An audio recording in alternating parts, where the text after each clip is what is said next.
So, folks, a lot of you might be familiar with a little place called Gaza that we've talked about a lot on this channel, right? And one of the aspects that I think a lot of people need to understand is that despite the fact that there is a ceasefire in effect at the moment, there's no ceasefire, really. Israel has continued to kill people in Gaza, and this is frankly one of the most heinous ones that I am currently aware of. Um, Israeli drone chases and kills elderly woman in Gaza as attacks continue. At least 7 Palestinians in Israeli attacks killed in Israeli attacks as military pushes deeper beyond truce demarcation line.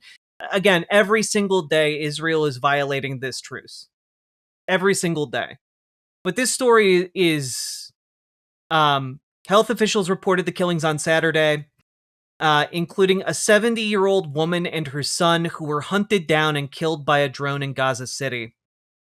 Israeli military said it killed 3 people in separate incidents, claiming they had crossed the yellow line, an unmarked boundary where the Israeli military repositioned itself when the ceasefire with Hamas came into effect on October 10th.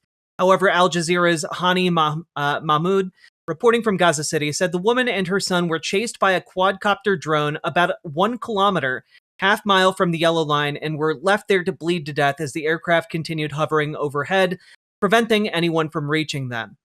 He then went on to describe this incident as just one of many violations throughout the day and through the past 50 days, since the truce came into effect. Unending slaughter of people in Gaza is just, it's horrifying. It's stomach churning. And Donald Trump continues to tout this as a major policy win, like he brought peace to the Middle East by helping this ceasefire go into effect.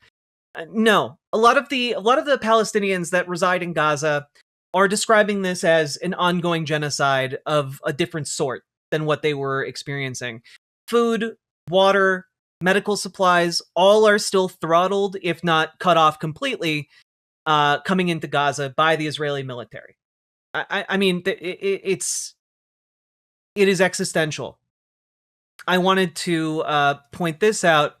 B'Tselem, a group of people that do great work within Israel, says the international community has continued to neglect its responsibilities as Israel maintains restrictions on the free flow of aid to the Gaza Strip, including winter essentials such as tents and blankets. The group noted colder weather and heavy rain have worsened already dire living conditions for displaced Palestinians across the Strip. Last month, more than 740,000 Palestinians were affected by the storms. Rainwater mixed with raw sewage, creating fertile ground for infection and disease, leaving hundreds of thousands without basic shelter. Children were documented in summer clothing and barefoot in the cold due to the lack of warm clothes.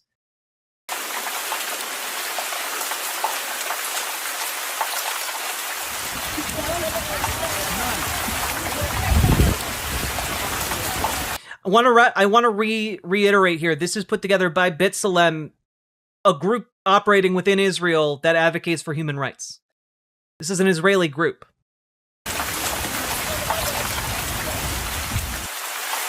وين اروح؟ حمام سكويته بتسيل، الخيمة بتسيل، الأرضية بتسيل، السما بتسيل، لمين نقول؟ لمين نشكي؟ فرج هي الزني، هي أكلنا، هي شربنا، هي غسيلة.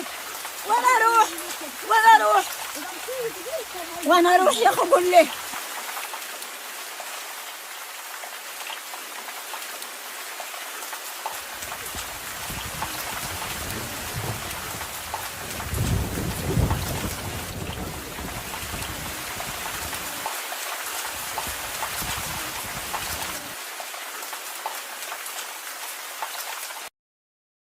Over 13,000 tents were completely destroyed and rendered inoperable by the rains.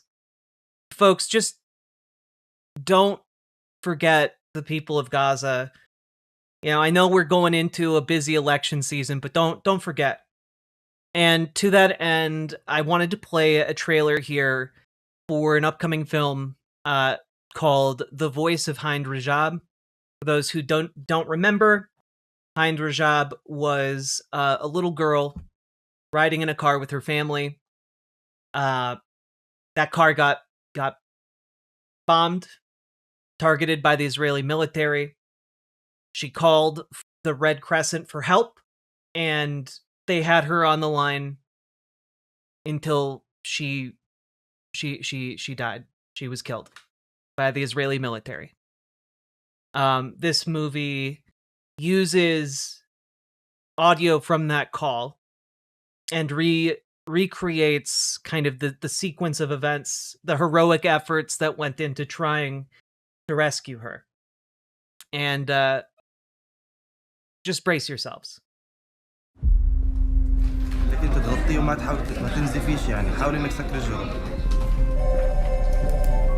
تمام السيارة جاية. الو طوارئ الهلال الاحمر رام الله الضفه الغربيه عمر معك تفضل. الو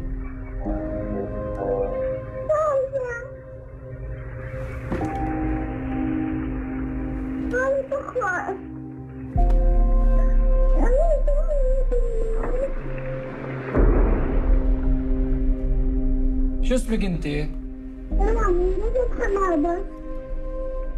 دم أمام فيني ماما غيرت حالي.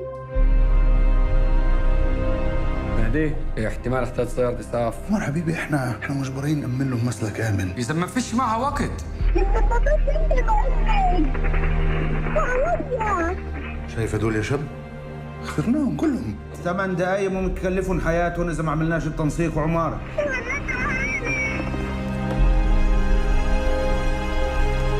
They are shooting at a car with a little girl inside. Can you imagine that? So do something.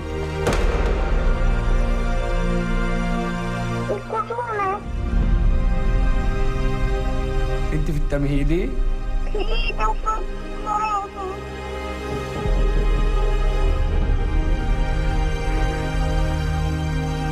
هند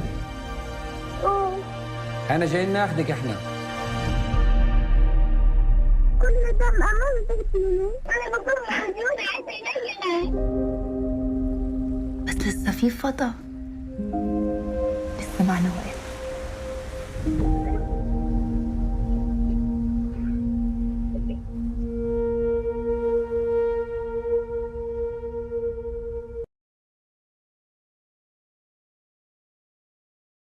It's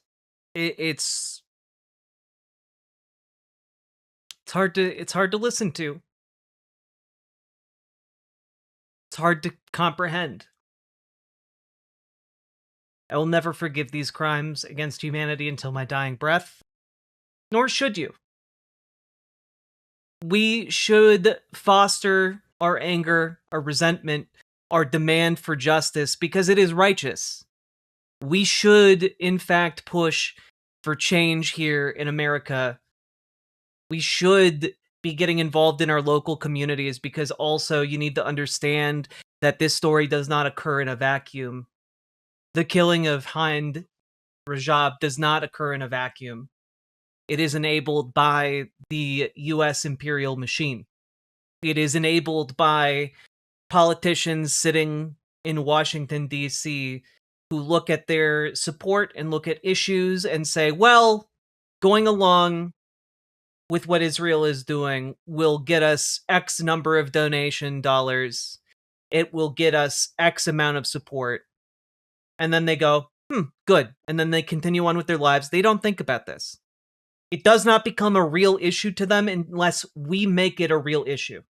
I wish there is way more we can do. The way more that we can do is to be the pebbles on the local level that build a movement, that build a foundation that changes the nature of this country. We have the ability to do that. And it isn't necessarily flashy. It isn't sexy. It isn't going to get us a lot of attention.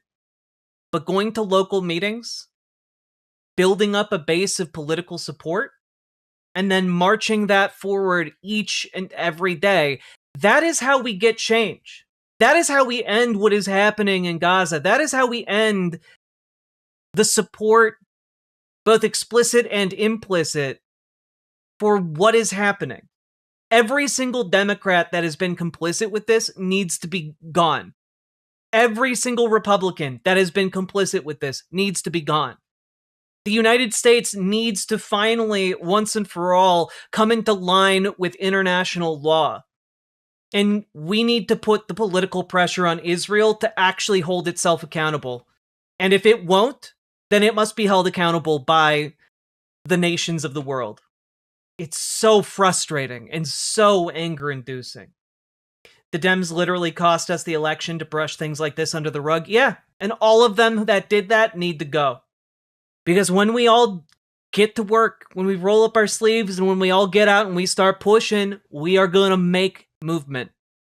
We are going to make that change. We're all workers. We can still make stuff. Kind of the thing we do. Consider trying to get this film screened in your local cinemas, in your local theaters, in your local churches, what have you. Consider trying. Because the more people that see this film, and unfortunately, more people watch film than they do news, especially international news. Let people know what's happening. Let people know that they should care. There is no middle ground on the slaughter of a little girl. There's no nuance to that. So let me know what you think down in the comments. What is it called? One last time, it is called The Voice of Hind Rajab. It should be released sometime in the next year or so. It's an international film, so it will depend on, you know, where you are, I suppose. All that being said, let me know what you think in the comments, and let's keep on going. Riverboat Jack is going to town. All the viewers gather round. Twitch and YouTube is where she streams. All that content is bursting the seams. Politics, gaming, plenty more. Her sense of fashion you'll adore. So grab your stuff and hop aboard. We're going straight to Jack's Discord.